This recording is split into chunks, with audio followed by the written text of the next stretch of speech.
So we're down to just one more day before the end of February, and that will be tomorrow, Thursday. But still Wednesday, by the way. Lots could happen within the next 48 hours before we say goodbye to the second month of the year. And then we stepped into the final month in the first quarter.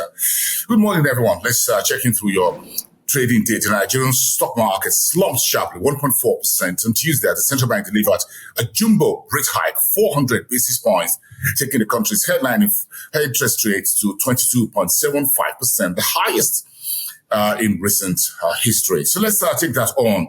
Then, of course, you've got the BRVM down by 18 basis points as they composite the regional exchange in West Africa. The Egyptian stock market continued its rally, a little bit lesser than what we saw Monday, but still delivered roughly 1%. So the EGX 30 is now standing right at the doorsteps of 30,000 reading. Take this or tip this over to 30,000 before the end of today, which is the last end of tomorrow, Thursday, which will be the end of the trading day in Cairo. Then you got the Nairobi stock market back by 0.55% in the red, still holding the 90 reading around 93.31, while the South African market was down 0.65% on the second trading day of the week. That's your Tuesday adjusted market wrap. The Ghana stock market was better by 0.16%. However, Zimbabwe also got a bit of a positive reading Tuesday. Let's take that straight to stick with East Africa, where in Ethiopia, the Global Bank of Ethiopia says it's bought about 50mn Birr's equity in the new Ethiopian Securities Exchange. It's the latest baby of securities exchanges in Africa, and it's trying to make a debut later this year. So the markets, the banks, and other institutions in the marketplace are rolling into the ESX. And of course, the Global Bank of Ethiopia is the latest in that. We wish you folks all the best. Let's get the opening bell on the Ethiopian Securities Exchange down the year. And the CMA in Kenya, that's the Capital Market Authority, says it's likely to drop TransCentury as well as Kenya Airways and a few other non-performing state-owned enterprises off the trading board of the Nairobi Securities Exchange. In the meantime, the Revenue Authority in Nairobi says it's netted about 14.5 billion shillings via tax amnesty program. A similar program was run by Nigeria a few years ago under President Buhari's administration. But of course, there's a way to just give you a bit of a waiver, well, a bit of an amnesty, a bit of a slap on the wrist, if you might say that, and then you get a whole lot more chunks of money on the table. And Uganda's parliamentary pension scheme says it may cut off Kenya's investments because of the country's macroeconomic issues. In the meantime, COMESA, which is the common market for East Africa and Southern Africa, as well as the EAC, says they're looking at $25 million horticulture trade by the year 2031 between the Southern Part Economics Group of the southern parts of the continent to the eastern corridor. A very good handshake there, and taking the horticulture business and raising this stake. Let's come to West Africa. Of course, you know, the biggest story was Nigeria. Yesterday, that's Olympian jump, as it were, in interest rate. The policy rate taken to 22.75%. Cash reserve ratio was taken to 45%, a record level. Liquidity ratio was left unchanged at 30%. The asymmetric corridor was adjusted plus 100, minus 700.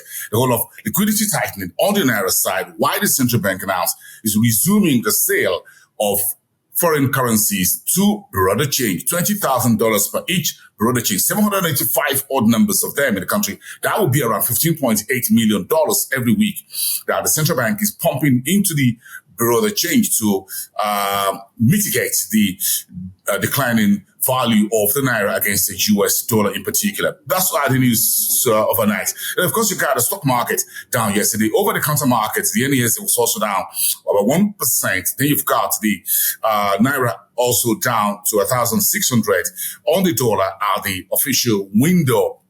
Rates at which banks lend money to each other. Overnight money closed yesterday much worse, around 26%. So let's take all of that. We'll see how the markets will start reacting, continue to react today.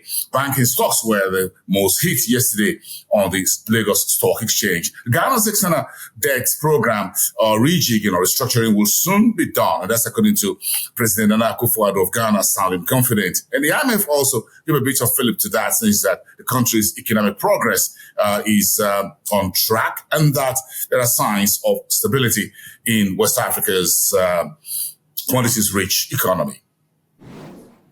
Let me walk you through the Southern Africa's headlines, economies and investments and finance stories as we go into the third day of the week. The Bank of Zambia is launching a new monetary policy report while the country is looking to adjust its 2024 budget because of the prolonged drought in the Southern African economy. Fitch has told Enoch Godongwana, the South Africa's finance minister, and the rest of his team that the recent budget unveiled by Godongwana just about a week ago was a little bit over-ambitious or over-optimistic in a manner of speaking.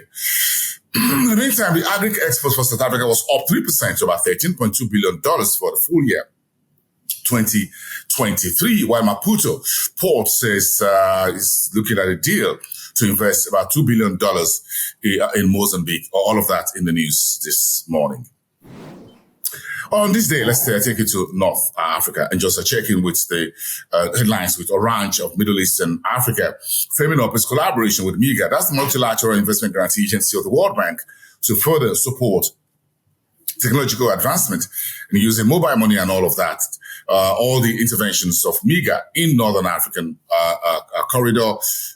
So all of that will be what Orange says is being to take the whole interventions down the bottom of the pyramid. And Qatar is, that's what is Kuwaiti finance house is finalizing what they call the due diligence to buy the Egypt's United Bank. All that we'll see when it's finally done. And then you've got South Sudan getting about $10 million from the World Bank to support the country's biometric payroll system upgrades that is being carried out. And Morocco's exports will see higher 1%, 2% this year. That's for the current year running to the 2 months almost done in the kitty. And finally, you have the Unimed Group of Morocco on the Casablanca stock market reporting about 1.2% growth in its consolidated revenue for its full year ended December 31st, 2023. And those are your headlines. Don't forget to tune in to Frontier Opening Bell. Go to that. YouTube is free. You can subscribe to the show and you can watch the show also and all that shows on our websites, frontierafricareports.com, and follow us on all our social media handles. We'll be glad to get your feedback as well as your comments. Bye for now. Have a great day, everyone.